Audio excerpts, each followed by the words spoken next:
Hi, everyone. Welcome to Wednesday's show, and thank you for being a part of it. Halfway through the week, 13 days into the month, and we're still looking at a roller coaster ride for your weather forecast. We call it that because not just so much from the ups and downs or vice versa, but also because when you're on the ups of a roller coaster and then you plunge down to the opposite extreme, it often takes your breath. And that's going to be what we'll experience a little later on next week. And in fact, after the 50s, we'll make a return briefly in the coming days. We'll plummet thereafter. In the nighttime lows, well into the single digits, we'll take our breath. And that is what we're talking about. In fact, next Monday, I've got a 23-degree high and a 9-degree low. And we've got a few days in a row that we'll see 20s for daytime highs. And I use the word highs very loosely in that respect. More on your weather forecast, calendar, and other announcements before we leave you, of course, this evening. Tonight's headlines will include information on a Magauffa County man who chose not to testify before a federal grand jury. Testimony that resulted in the indictment, of course, of 4 Magauffa counties, including Magauffa County Magistrate Gary Rooster Reisner, and then the predicament that he has apparently found himself in with federal authorities since, as we've obtained court documents in that case. Johnson County Fiscal Court met earlier this week. A couple of items of discussion. Several were business related.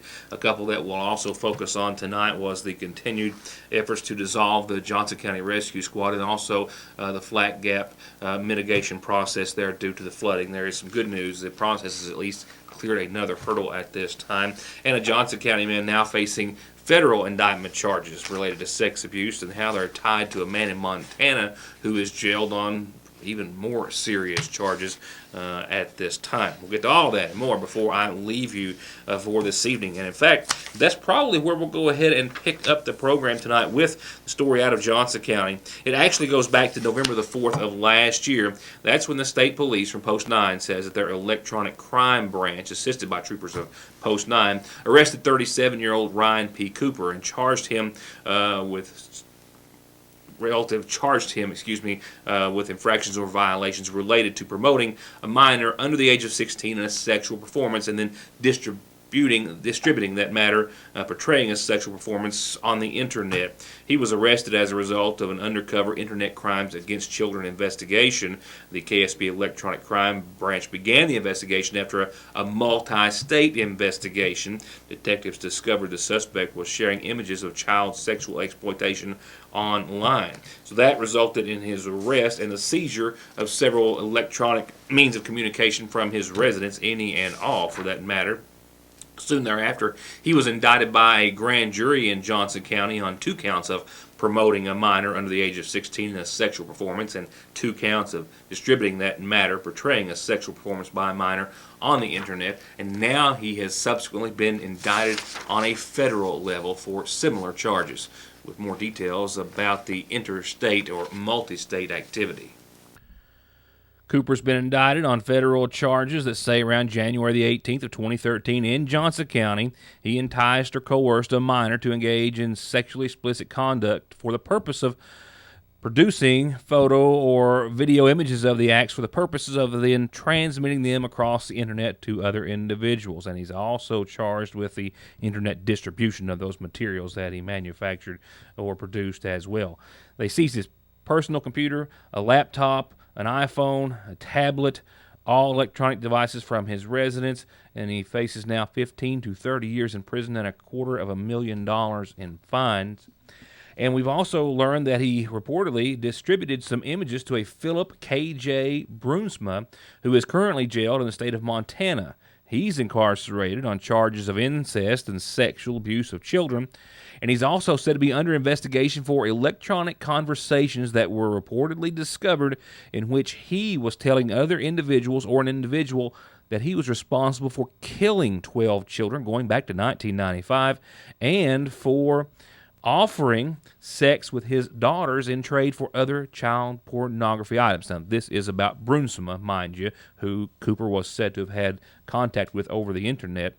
Brunsma also reportedly admitted to someone online, an unknown person, to drugging children and sexually abusing them afterwards.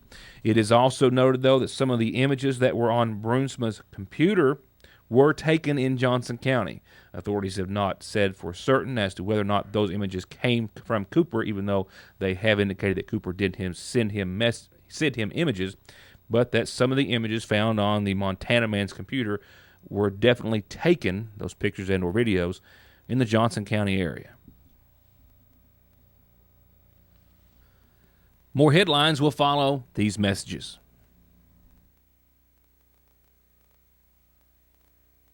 The Johnson County Fiscal Court met in regular session earlier this week. Several items on the agenda after the payment of the bills, a fund transfer of $40,000 from the general to the jail fund, standard operating procedure, if you will, on a monthly basis. However, Judge Tucker Daniel did ask the county attorney to look into the matter of whether or not two counties were possibly falling behind on their payments to the Big Sandy Regional Detention Center, as it is owned and operated by the 4 counties that participate in the jail authority.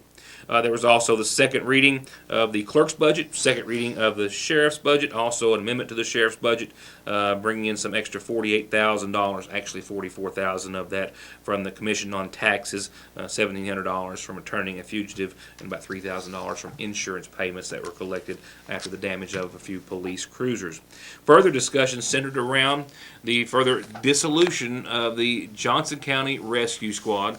One of the previous meetings, as of late, Judge Tucker Daniel referred to some individuals that were formerly with the squad had suddenly left and left it in such a financial disarray that they were forced to do nothing else but to do away and dissolve the rescue squad. He says a process that is still ongoing.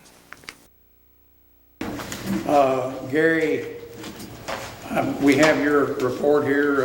Just as a very quick update, let people know that the proceeding that Mike filed in conjunction with the Kentucky Attorney General's office regarding the dissolution of the Johnson County Rescue Squad, that is moving forward.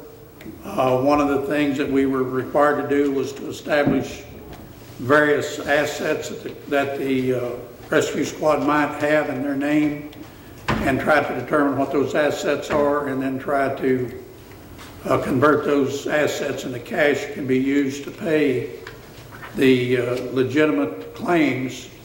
We've got several claims we're trying to verify against the rescue squad, and once we are in a little bit better position to handle the claims, and we'll be recommending that to the court that we are permitted to sell the assets. We've already gotten permission to sell 2 vehicles, Gary, that you have been involved in, and Mike, the court's been involved in. We sold those vehicles last week and recovered enough money to pay those the liens off against those 2 vehicles, and still had money, some money left over. That Johnson County Rescue Squad report compiled by Emergency Management Director Gary McClure, who also told the court that another hurdle had been jumped or crossed, if you will, in regards to federal relief for Flat Gap flooding residents. And also, Judge, I was going to mention about the letter that Regina received from Frankfort last week concerning the Flat Gap mitigation process, which we're all, interested in that. Just briefly, I'll mention, and I know Regina sent a copy of this on to you, Judge, but the Hazard Mitigation Council met on Wednesday, January the 6th, to select projects for recommendation to FEMA for funding based on the criteria set forth in the Hazard Mitigation Plan. I'm pleased to inform you Johnson County Flat Gap Acquisition Project has been selected to move forward within this process. So as far as the state committee's concerned, it was approved last week. And approved and moving on, right? Approved to move on and to do a full application. But this is the big hurdle.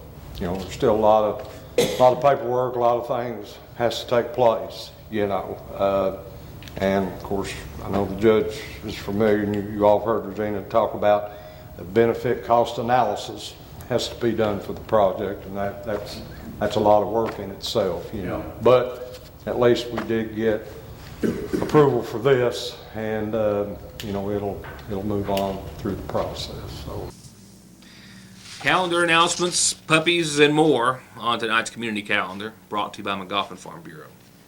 I tell you what, not a good time to have so many lost pets, but we've had a bunch, and I had a couple on yesterday. They have a new home after running them on the program last night. So glad to hear it and glad we could help. This pup is thought to be pretty young and fed well, and someone's pet, I don't know, beige, reddish in color there, and it showed up on Elk Creek Road. So if this looks like a face that you've got missing from your home, call 349-7397, 7397. They're pretty much sure this is someone's lost pet. It showed up on Elk Creek Road, and once again, that phone number is 349-7397. And I'm still looking for some help in finding my neighbor's dog. This is Pudgy. Pudgy, who lives in Dixie here in Sagersville, and has been missing now for a few days. If you have any information about Pudgy's whereabouts, call 367-3585, or feel free to call us here at the newsroom. Couple of quick announcements and reminders on the rest of the calendar. A reminder, revival ongoing at Sagersville Trinity Full Gospel Church weeknightly at 7, this coming Saturday and Sunday at 6. You can find them on Old Burning Fork Road for revival. Come and worship with them. Everyone is indeed invited. And I've got a notice here from the Montgomery County Substance Abuse Free Environment Coalition, our local SAFE Coalition. Their monthly meeting is set for this coming Wednesday, 1 o'clock, to be held, as always, in the Montgomery County Health Department Community Education Room, and everyone is invited to this event as well. That's it for still a relatively brief community calendar. It's going to pick up as does the calendar and the new year. And when it does, this is where you want to send your birthdays, anniversaries, or announcements like you just heard. P.O. Box 1443 in Sagersville. Phone is 349-3699. Leave it on the voicemail. Spell out any and all names and information, because sometimes it's just hard to hear. You never know. You can fax it to 349-3221. Email it to yournewstoday@yahoo.com. Facebook it to myself at Ritter Mortimer.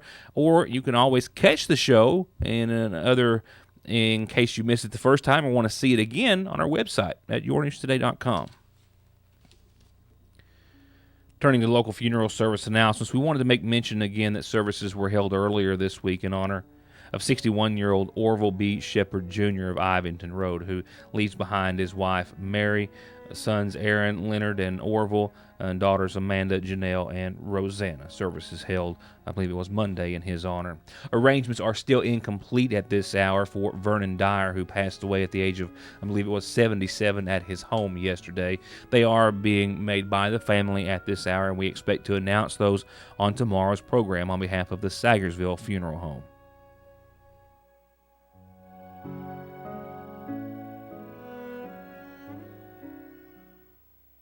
Several weeks ago, several individuals from Montgomery County were summoned to testify before a federal grand jury in London in regards to an ongoing FBI and Attorney General investigation into election fraud and vote buying here as it pertains to the past November election in Montgomery County.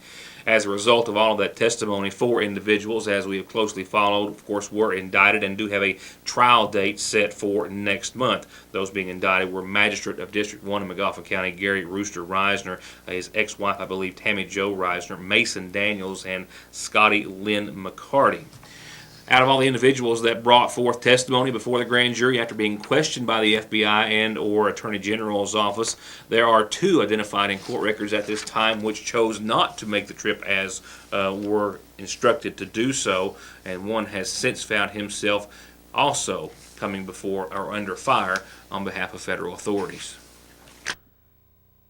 A bench warrant was issued for failure to appear for a Montgomery County man identified in records as Mitchell Shepard, who was subpoenaed to appear before a federal grand jury to testify on behalf of a 17-count indictment, the before and just mentioned indictment against those 4 individuals for vote buying, in which Shepard's statements, according to court records, were directed or related to 2 of those 17 counts. Authorities say that even though he failed to appear, the FBI agent in charge had the opportunity or the ability to rely on his notes that he took based on a conversation that he had with Mitchell Shepard. However, that made his comments hearsay. Hearsay is allowed before a grand jury, but it would not be admissible in a court of law or during a trial. That FBI agent that FBI agent was soon notified upon scheduled testimony that Shepard would not be attending, and that also another individual identified as a Donnie Montgomery had also not shown up to give his testimony. It's also said that when officials went to pick up Shepard to deliver him to the London grand jury, basically he was told that by a family member that Shepard was asleep in a nearby trailer. The officer says that he went to that residence, woke him up, but Shepard said he was not going to go, didn't have to go, and didn't want to be a rat. Therefore, an arrest warrant was issued for Mitchell Shepard, saying, quote, "You are commanded to arrest and bring before a U.S. magistrate judge without unnecessary delay for failure to honor a subpoena to appear before the grand jury in London at 10 a.m. on November the 19th, Mitchell Shepard." It's unclear. He was brought before, we do know, the judge. It's unclear as to whether or not he was incarcerated or kept in custody. What is clear is that he has a hearing date set for tomorrow. Court records indicate that he made an appearance before a judge or representative of the U.S. District Court in the Eastern District of Kentucky. That appearance finally made on December the 30th. It was there that he was released pursuant to the order setting conditions of his release, but ordered for a hearing, a final hearing, it says, set for tomorrow, 2 in the afternoon, in Pikeville. And we'll have an update as soon as information is available, and we'll, of course, keep you an update on the entire situation and further investigation and case before the federal authorities. With that all said, here is tonight's Licking Valley RECC forecast, where tonight's low is going to fare a bit better than that of last night. I'm at 31 degrees and holding. Winds are much more favorable now. I got 2 miles per hour. We peaked at 7 miles per hour a short time ago, but partly cloudy, and you can't expect that southwest wind to be around tonight. Anywhere from 1 to 6 miles per hour, a low of 27. And look at warm air funnel its way in to the viewing area, to the effect of 52 Thursday degrees. A low of 34 tomorrow night is going to be much more favorable and deserved even. Partly sunny skies tomorrow. It's going to be clear, it's going to be calm, and it's going to be above average at 52 degrees. Friday, we also expect to see the low 50s. We also expect to see our first rainmaker. Yep, 52 and 32. That means we will see some showers. Showers are actually going to be possible and likely after 3 o'clock Friday. We should see some rain start to roll in, and they should stick around well throughout the remainder of Friday evening, maybe even into your Saturday. As you see, temperatures Saturday start to take a hit. A slight chance of some showers Saturday before 8. Maybe a few flurries thereafter. Maybe a few snowflakes as we'll see temperatures take a dive to 37 degrees for daytime highs on your Saturday. A low of 22 Saturday night. On into Sunday, and that's where it just gets harsh and ugly. Right now, maybe even optimistic, we're hoping for 29 degrees with a 30% chance of some snow showers very early from some lingering precip from Saturday night. After that, it should just be partly sunny, but definitely cold.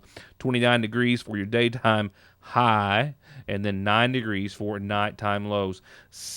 7 degrees on your Sunday, 9 degrees on your Monday, where daytime highs will struggle to reach 23 on Martin Luther King Day. Yeah, it's 23 and 9 Monday. Tuesday, 28 and 17. Sunny and clear, but definitely cold by Wednesday of next week. That will be our first day above freezing for several days on end. So get out and enjoy tomorrow and Friday, because indeed that's going to be the warmest air for a while. And in fact, when we're down to the single digits next week, we'll all have much different feelings, I believe, about your weather forecast. That's it for tonight. We'll be here tomorrow with more news you'll only find on Your News Today. For now, enjoy your evening, and we'll hope to see you then. Good night.